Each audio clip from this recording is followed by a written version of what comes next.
Hello friends, welcome to Success Plus Academy. मैं हूं सुमित चौधरी और आज हम हमारी जो क्वेश्चन सीरीज है एंशिएंट हिस्ट्री की उसको कंटिन्यू करेंगे। ये हमारा पार्ट 3 है। तो हमने एक सीरीज स्टार्ट की है जिसमें एसएससी के एग्जाम में जो भी जीके के क्वेश्चन पूछे गए हैं प्रीवियस ईयर में, उन सभी को हम पूरा डिस्कस करेंगे, उनकी एक डिटेल एक्सप्लेनेशन हम देखेंगे।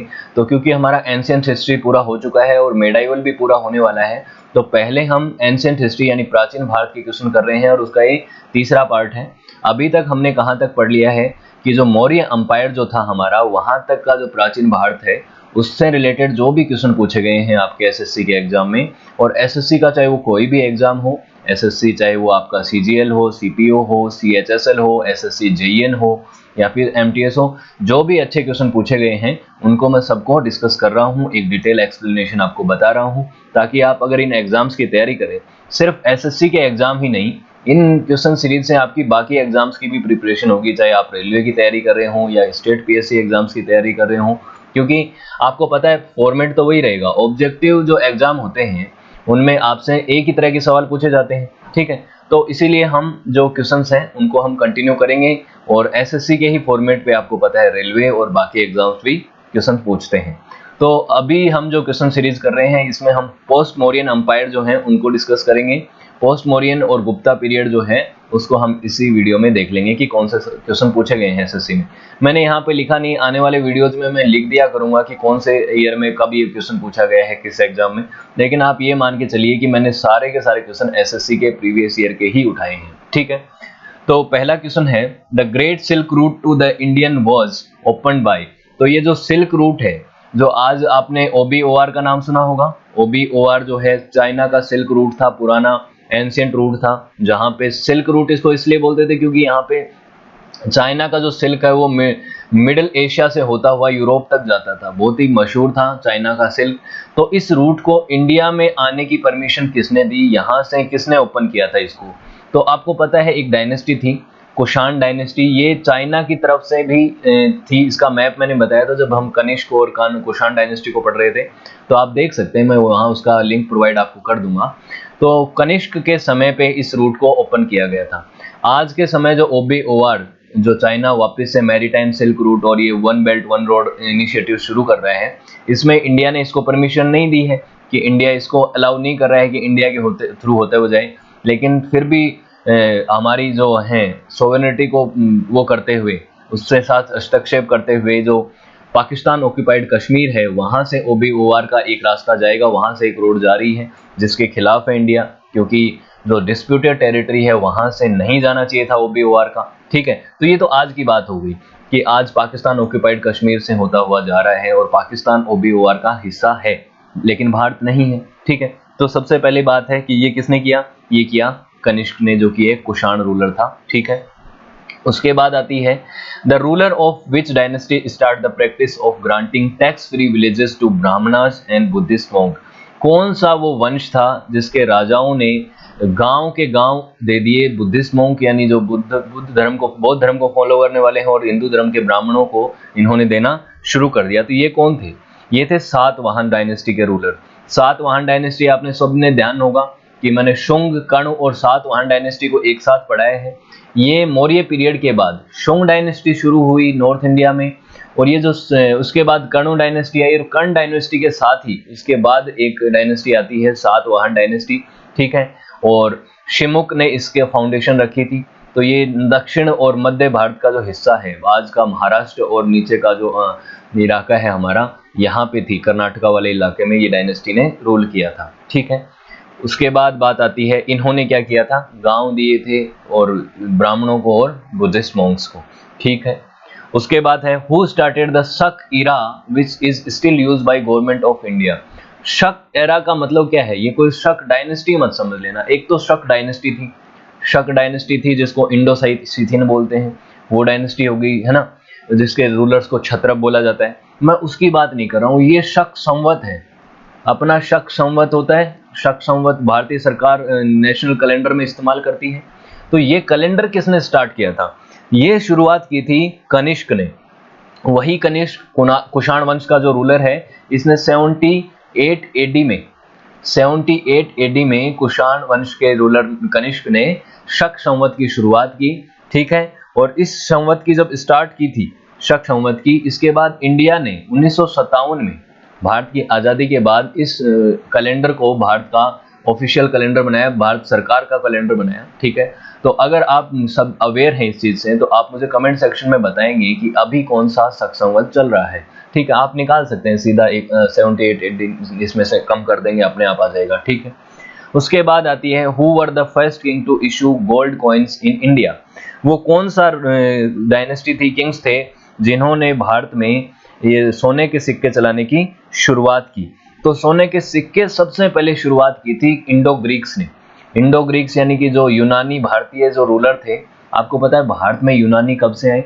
जब पहली बार अलेक्जेंडर द ग्रेट ने भारत पे आक्रमण किया था, पोरस का युद्ध हुआ था झेलम नदी के किनारे, बैटल ऑफ हाइडप्पीसीस बोलते हैं उसको, हाइडप्पीज यानी झेलम नदी को बोलते हैं ग्रीक वाले लोग, ठीक। तो उसके बाद ग्रीक्स इंडिया की तरफ आ गए और भारत का जो वेस्टर्न भाग है, यहाँ पे आपको पता है जब मौर्य वंश था तो ये आगे तो नहीं आ पाए भारत की तरफ, लेकिन सेल्यूकस निकेटर का अंपायर यहाँ हुआ करता था। आज का जो ईरान है, इराक है, अफगानिस्तान है, ये पाकिस्तान का जो नॉर्दर्न पार्ट है, ये वेस्टर्न पार्ट है, यहाँ पे इनका अंपायर हुआ करता था। तो उसके बाद धीरे धीरे आगे चल के ये ग्रीक रूलर्स और आए नए नए, और उसके बाद जब इंडिया में ये आए थे ग्रीक रूलर्स, तो मनिंदर वगैरह जिनकी बात कर रहा हूँ, मिलिंद पन्हु भी हमने पिछले लेसन में डिस्कस किया था। तो इनके समय पे पहली बार भारत में गोल्ड के सिक्के शुरुआत हुए थे। ये अपने देवी देवताओं की और अपने राजाओं की उसके ऊपर पोर्ट्रेट भी बनवाया करते थे। हालांकि बाद में गुप्ता डायनेस्टी और कुषाण वंश के रूलर्स ने भी गोल्ड कॉइन्स को बहुत ज्यादा चलाया। कुषाण के समय खूब चले थे, गुप्ता को तो आपको पता है गोल्डन एज ऑफ इंडिया बोला जाता है ना। और वो गोल्डन एज गोल्डन सिक्कों की वजह से नहीं बोला जाता, ये आप ध्यान रखना, ये बोला जाता है आर्ट एंड आर्किटेक्चर के लिए। उनके समय का जो आर्किटेक्चर था, आर्ट थी, तो बहुत ही मशहूर थी और बहुत ही अपने चरम पे पहुंची थी किसी भी समय को देखते हुए, ठीक है। तो इंडो ग्रीक्स ने शुरुआत की। फिर है विद होम इज जूनागढ़ रोक इंस्क्रिप्शन एसोसिएट विद। तो ये जूनागढ़ अभिलेख जो हैं, जूनागढ़ अभिलेख जो हैं, आपको पता है ये किसके समय के, किसके बारे में बात करते हैं? जूनागढ़ अभिलेख की बात कर रहे हैं। तो ये रुद्रदामन ने लिखवाया था। रुद्रदामन का जूनागढ़ अभिलेख बहुत ही मशहूर है। रुद्रदामन शक डायनेस्टी का रूलर था, जो इंडो सीथियन थे उनका था, और रुद्रदामन ने ही जूनागढ़ अभिलेख लिखवाए। इंडो सीथियन में मैंने बताया था आपको। और ये सबसे पहले अर्लीस्ट क्या है? अर्लीस्ट संस्कृत में लिखा हुआ पहला अभिलेख है ये, अर्लीस्ट संस्कृत इंस्क्रिप्शन है ये। आपको बात ध्यान रखनी है, कई बार ये भी पूछ लेता है कि सबसे पहले कौन सा अभिलेख लिखा गया था प्योर संस्कृत में, तो ये जूनागढ़ अभिलेख है, ठीक है। इसमें बहुत सारी जानकारी मिलती है इसके समय की, ये इस समय कंटेम्प्रेरी टाइम में मौर्यों में क्या चल रहा था, उसके अलावा सातवाहन वाले क्या कर रहे थे, इन सभी के बारे में डिटेल, कर्ण शुंग डायनेस्टी सब के बारे में डिटेल है, और बहुत ही मशहूर अभिलेख है। अगर प्राचीन भारत का इतिहास देखें तो उसमें बहुत सारी जानकारियां जूनागढ़ अभिलेख से मिलती हैं। फिर है Harshavardhana organise his religious assembly at. Harshavardhana ने अपनी रिलीजियस असेंबली जो है वो कहाँ पे ऑर्गेनाइज करवाई थी? तो ये करवाई थी प्रयाग में। प्रयाग में करवाई थी। हर्षवर्धन खुद बुद्धिज्म को फॉलो करता था, तो बुद्धिज्म को फॉलो करते थे, और ये इन्होंने प्रयाग में ये असेंबली रखवाई थी 643 एडी में रखवाई थी। हाँ, 643 में। हर्षवर्धन का समय आपको पता है 606 से लेकर 647 तक था, 647 तक था। और ये पुष्पभूति डायनेस्टी का रूलर था। पुष्पभूति डायनेस्टी है, पोस्ट मौर्यन एम्पायर में ही आता है, आपको पता है। ये तो लास्ट रूलर्स में से आते हैं। अगर एंशिएंट टाइम की बात करें तो हर्षवर्धन का समय अंतिम प्राचीन रूलर्स में से आता है। अंतिम ग्रेट हिंदू एम्परर माना जाता है हर्षवर्धन को। देखो अलग अलग जगह आपको अलग अलग नाम मानेंगे, बोलेंगे। कोई आपको पृथ्वीराज चौहान को बोलेगा कि वो लास्ट ग्रेट हिंदू एम्परर था, कोई आपको बोल देगा कि ये था, हर्षवर्धन था। लेकिन मेरा मानना है कि हर्षवर्धन था, और ज्यादातर लोगों का यही मानना है। तो हर्षवर्धन जो कि वर्धन डायनेस्टी या पुष्पभूति डायनेस्टी के रूलर थे, इन्होंने बुद्धिज्म के लिए प्रयाग में एक रिलीजियस असेंबली रखवाई थी, ठीक है, 643 एडी में, ठीक। ये ध्यान भी रखनी है, डेट टाइम भी याद रखना है। Charaka was the famous court physician of which ruler. तो चरक जो थे, जिन्होंने चरक संहिता लिखी, चरक संहिता और ये सुश्रुत संहिता आप सभी ने ध्यान होगी। सुश्रुत तो गुप्ता डायनेस्टी का था और चरक जो है ये किस डायनेस्टी का था, ये किस डायनेस्टी के समय कोर्ट में रहा करता था, कनिष्क जो है कुषाण रूलर, उनके समय चरक उनके दरबार में रहा करता था। तो चरक एक फिजिशियन था और इसने चरक संहिता लिखी है book, physician, as a physician, तो मेडिकल फील्ड में था। ठीक है, उसके बाद है who was the author of Kadambari, a great romantic play. तो कादम्बरी आप देखो दूरदर्शन पे एक सीरियल आया करता था किसी जमाने में, अगर आपने देखा हो कादम्बरी, तो एक कादम्बरी एक नॉवेल है, एक रोमांटिक प्ले है, एक्चुअली प्ले है, ड्रामा है। ये किसने लिखा है? ये लिखा है बाण भट्ट ने। बाण भट्ट ने लिखी है। हरिश्चरित्र और कादम्बरी, ये दो जो पोएट्री है, ये रोमांटिक प्ले जो है, ये लिखी थी बाण भट्ट ने। हर्षवर्धन के दरबार में था बाण भट्ट, सॉरी हर्षवर्धन, हाँ हर्षवर्धन के उसमें था, सॉरी, हाँ। और हर्षवर्धन खुद भी एक पोएट था। इसने प्रियदर्शिनी लिखी है, प्रियदर्शिनी लिखी है, और उसके अलावा और भी इसने कुछ फेमस संस्कृत में पोएट्री लिखी है, प्ले लिखे हैं। लेकिन ये कादम्बरी और हर्षचरित्र जो है ये इन्होंने खुद नहीं लिखी, ये बाण भट्ट ने लिखी है। ठीक है, हर्षवर्धन के 3 प्ले थे, ये मेरे को ध्यान नहीं आ रहा अभी। प्रियदर्शिनी तो आप ध्यान रखना है, प्रियदर्शा, और नागपाला लिखी थी एक। ठीक है, तो ये लिखी थी इन्होंने हर्षवर्धन ने, और संस्कृत में लिखते थे, ये अच्छे राइटर थे। Satavahana, mind their coins prominently in, जो सातवाहन डायनेस्टी के जो रूलर हैं, इन्होंने अपने सिक्के कौन सी धातु से बनाए, ये एक इम्पोर्टेंट बात है। तो इन्होंने लेड से बनवाए, और लेड से सिक्के बनवाने वाले यानी शीशे के सिक्के बनवाने वाले सातवाहन प्रथम थे। इनसे पहले किसी ने सिक्के लेड के नहीं बनवाए। तो बहुत इंपॉर्टेंट बात है, गोल्ड के, कॉपर के आपको सब जगह देखने को मिलेंगे, लेकिन अगर सिक्के बात करें हम शीशे के, तो सातवाहन डायनेस्टी ने शुरू किए थे। ठीक, who is called the second Ashoka, दूसरा अशोक किसे कहा जाता है? अशोक कौन? मौर्य डायनेस्टी के सबसे महान रूलर्स, अशोक सम्राट की मैं बात कर रहा हूँ, जिनको जो बहुत ही मशहूर थे किन चीज़ों के लिए?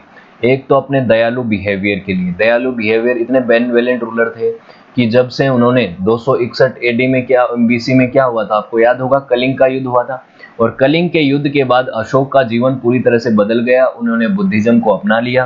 क्यों किया था? उपगुप्ता जो कि एक बुद्धिस्ट मोंग थे, उन्होंने कहा देखो अशोक तुमने क्या कर दिया, कितने हजारों सैनिक मर गए। और इस चीज से अशोक भी बहुत व्यथित हो गए थे, उनकी दिल की जो कंडीशन है वो बहुत ही, हार्ट उनका पेन में चला गया था कि यार ये क्या हो गया, इतने लोगों को मार दिया और क्या मिला, एक छोटा सा स्टेट, उसकी वजह से मैंने इतने लोगों को मार दिया। तो उसके बाद बुद्धिज्म को उन्होंने अपना लिया था उपागुप्ता की मदद से। उपागुप्ता उनके रिलीजियस गुरु थे, उपागुप्ता, ठीक, उपगुप्त भी बोलते हैं जिनको। तो इन्होंने क्या किया, इन्होंने बुद्धिज्म के लिए बहुत काम किए, बुद्धिज्म के लिए काम किया। और उसके बाद किसने किया इतना बुद्धिज्म के लिए काम? तो वो किया कनिष्क ने। काफी सारी सिमिलरिटी हैं अशोक और कनिष्क में। एक तो इन्होंने अपने साम्राज्य का जो विस्तार है वो भी बहुत ही भयंकर तरीके से किया, जैसे अशोक ने किया, कनिष्क ने भी बहुत किया।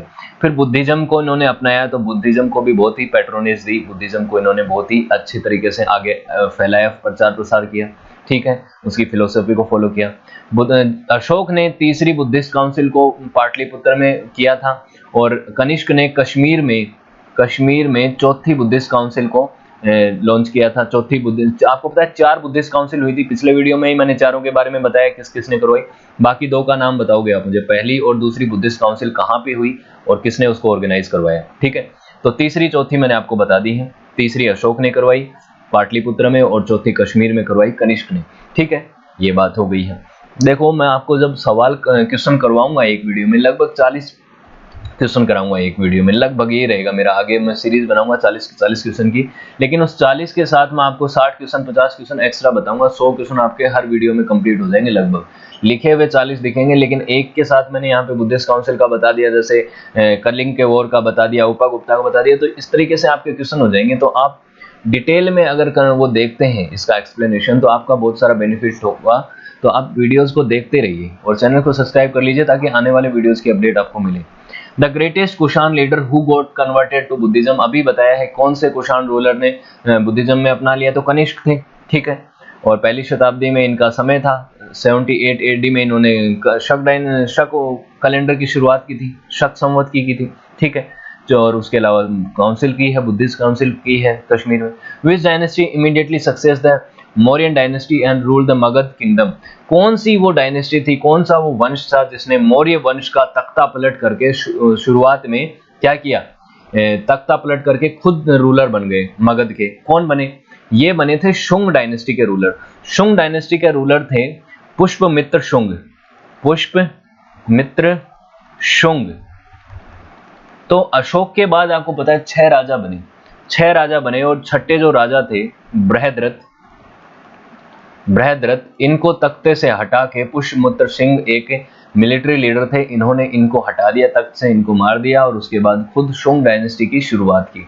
ठीक है, तो ये था। और उसके बाद शुंग डायनेस्टी के साथ कर्ण डायनेस्टी शुरू हो जाती है कुछ समय बाद, और कर्ण डायनेस्टी ने शुंग डायनेस्टी के साथ युद्ध लड़े और इनको छोटे से एरिया में समेट के रख दिया।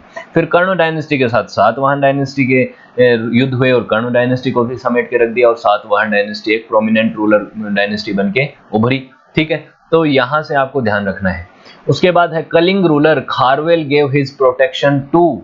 खारवेल जो थे, खारवेल बहुत ही फेमस रूलर थे जिन्होंने हाथी गुम्फा के अभिलेख लिखवाए थे। हाथी गुम्फा अभिलेख याद है आपको, सभी को पता होना चाहिए। हाथी गुम्फा अभिलेख भी वैसे इंपॉर्टेंट है जैसे जूनागढ़ अभिलेख है। और किंग खारवेल कहाँ के थे, कलिंग के थे, जहाँ के हाथी मशहूर थे, जहाँ पे 261 में एक फेमस वॉर हुआ था, कलिंग का युद्ध अशोक के साथ। तो इन्होंने कौन से धर्म को अपना रखा था, इन्होंने जैन धर्म को अपना रखा था। तो ये चीज याद रखनी है, ये इंपॉर्टेंट बहुत है। हाथी गुम्फा अभिलेख किसने लिखवाए, खारवेल ने। Who was the founder of Satavahana dynasty. Satavahana dynasty जो है सेंट्रल और हमारा जो साउदर्न पार्ट जहाँ पे डायनेस्टी रहा करती थी, इस डायनेस्टी का पहला रूलर कौन था, फाउंडर कौन था इसका, शिमुक था। शिमुक ने शुरुआत की थी इस डायनेस्टी की। ये शुरुआती समय में गुप्ताओं के समय पे ये बेसिकली वो हुआ करते थे, सामंत हुआ करते थे, लेकिन बाद में धीरे धीरे इसने अपने खुद को इंडिपेंडेंट घोषित कर दिया। इनके जो सबसे प्रोमिनेंट रूलर हैं वो हैं गोमती पुत्र सतकर्णी। ठीक है, लेकिन ये इसके रूलर वो फाउंडर नहीं है, ये सबसे पावरफुल रूलर है। होल भी इसी के थे, कान्हा भी इसी के थे, है ना, ये सभी इसी के हैं, लेकिन शिमुक जो है वही इसका फाउंडर है।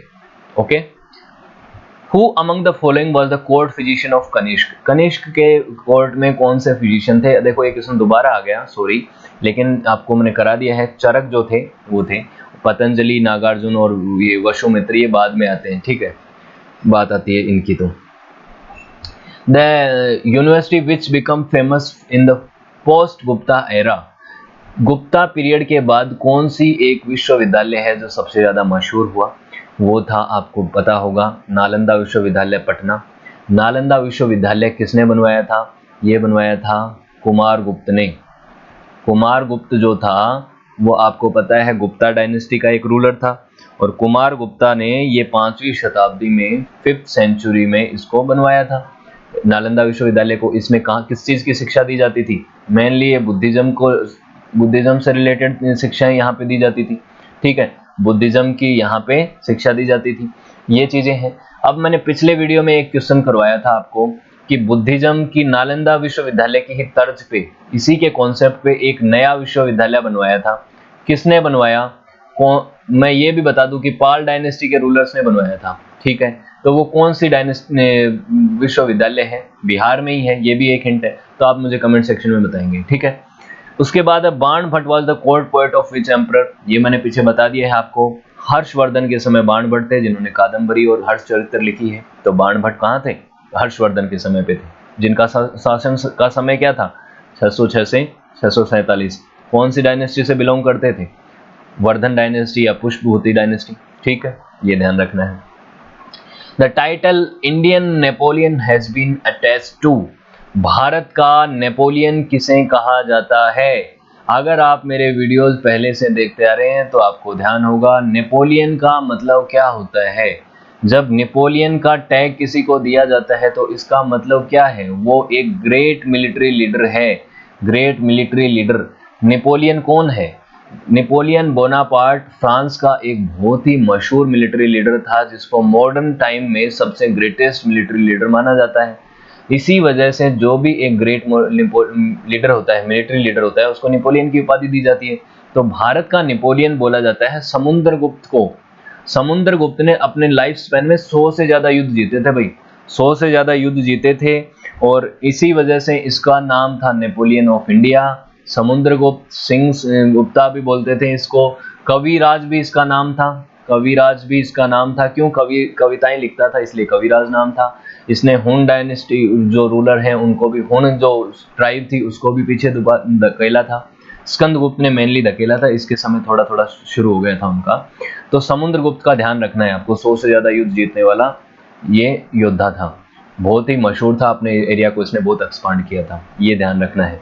ठीक है, फिर बात आती है Nalanda university was great centre of learning of, centre of learning of किसका सेंटर है?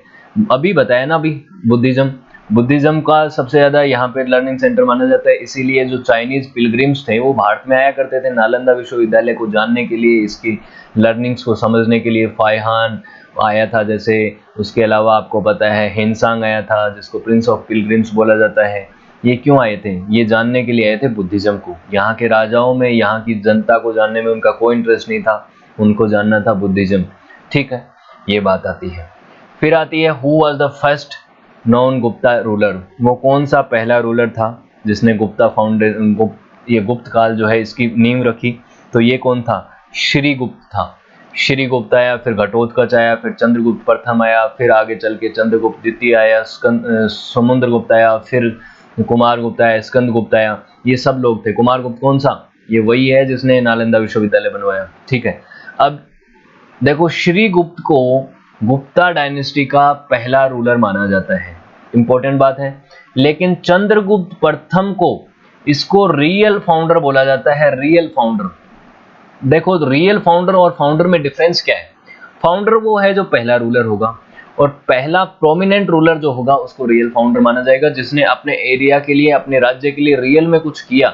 ये इतना पावरफुल नहीं था, ये सामंत हुआ करते थे बेसिकली, है ना। लेकिन चंद्रगुप्त प्रथम एक इंडिपेंडेंट रूलर था जिसके ऊपर किसी का कोई राज नहीं चलता था। ठीक है, ये रियल फाउंडर है। तो ये बात हो गई। The India's trade with Roman empire came to an end with the invasion of Rome by the, कौन से, जो इंडिया का जो ट्रेड चलता था रोमन अंपायर के साथ, वो कब एंड हुआ, क्यों एंड हुआ, और किसके युद्ध की वजह से हुआ? तो हुन एक प्रजाति हुआ करती थी मध्य एशिया की, हुनों की प्रजाति ने एक युद्ध कर दिए थे इनके साथ। रोमन्स के साथ भी होता था, गुप्ताओं के समय भी हुआ करता था। तो वो हुन डायनेस्टी जो थी, इन्होंने रूल किया लगभग, ये बोलते हैं 458 एडी के आसपास भारत पे आक्रमण किए थे। ठीक है, और अथिला जो था, अथिला एक रूलर हुआ करता था हुन का, अथिला। इसने 454 एडी में, लगभग इससे 4 साल पहले की बात बता रहा हूं मैं, ये रोमन अंपायर के ऊपर भी आक्रमण कर दिया था। तो ये हुन प्रजाति जो थी वो थी अग्रेसिव थी, ये भारत में और रोमन अंपायर के दोनों तरफ, यहाँ पे दोनों तरफ आक्रमण कर रही थी हुन प्रजाति, और सेंट्रल एशिया से आई थी। ठीक है, तो इन्होंने जब आक्रमण किया तो भारत का ट्रेड जो है वो एक तरीके से रोमन अंपायर के साथ डिस्टर्ब हो गया इन इन्वेजन्स की वजह से। ठीक है, स्कंदगुप्त ने इनको पीछे धकेला था। ये देखो आगे सवाल क्वेश्चन आ भी जाएगा आगे।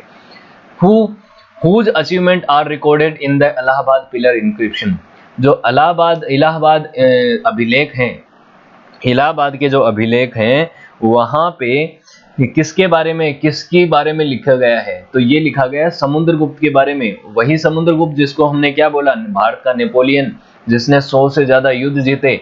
और इस अभिलेख को लिखवाया था हरिसेना ने, हरिसेना ने लिखवाया था इस अभिलेख को, लगभग क्या बोलते हैं 5वीं 6वीं शताब्दी में। और ये बात करता है समुद्रगुप्त के बारे में, उसके बारे में बताता है कि वो किस तरह से युद्ध जीतता था, कविराज उसको क्यों कहा जाता है, सारे उसके अचीवमेंट्स को बताया गया है इस अभिलेख में। ठीक है, during which Gupta regime did the Chinese traveller Fahien visited India. Fahien Bharat कब आया? फाइहान और हेनसांग में देखो कंफ्यूजन हो जाता है कई बार, फाइहान भारत कब आया, हेनसांग भारत कब आया। तो पहले याद रखना, पहले फाइहान आया। एफ फॉर फेस्ट होता है ना, एफ फॉर फेस्ट होता है, और एफ फॉर फाइहान भी होता है। तो फाइहान पहले भारत में आया, और ये आया चंद्रगुप्त द्वितीय के समय। और चंद्रगुप्त द्वितीय को क्या बोला जाता है? चंद्रगुप्त विक्रमादित्य भी बोला जाता है।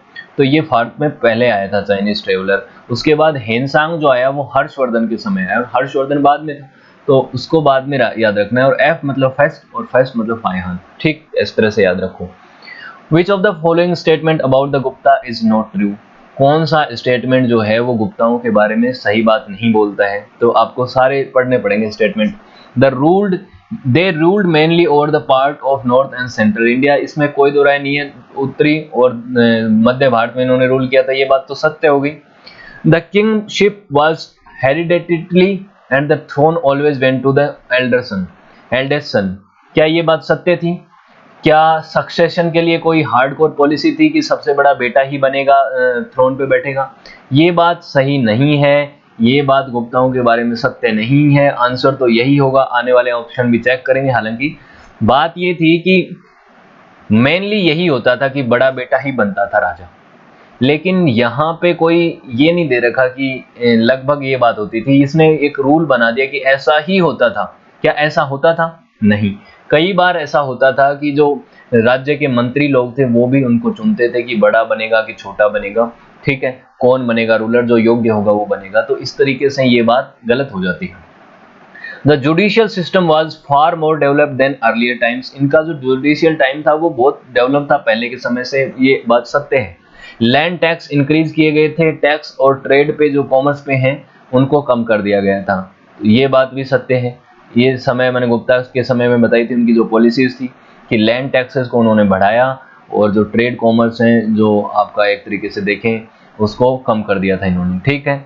तो बात क्या है कि इनकी जो सक्सेशन की पॉलिसीज थी वो हार्ड कोर नहीं थी कि उनका सबसे बड़ा बेटा ही बनेगा।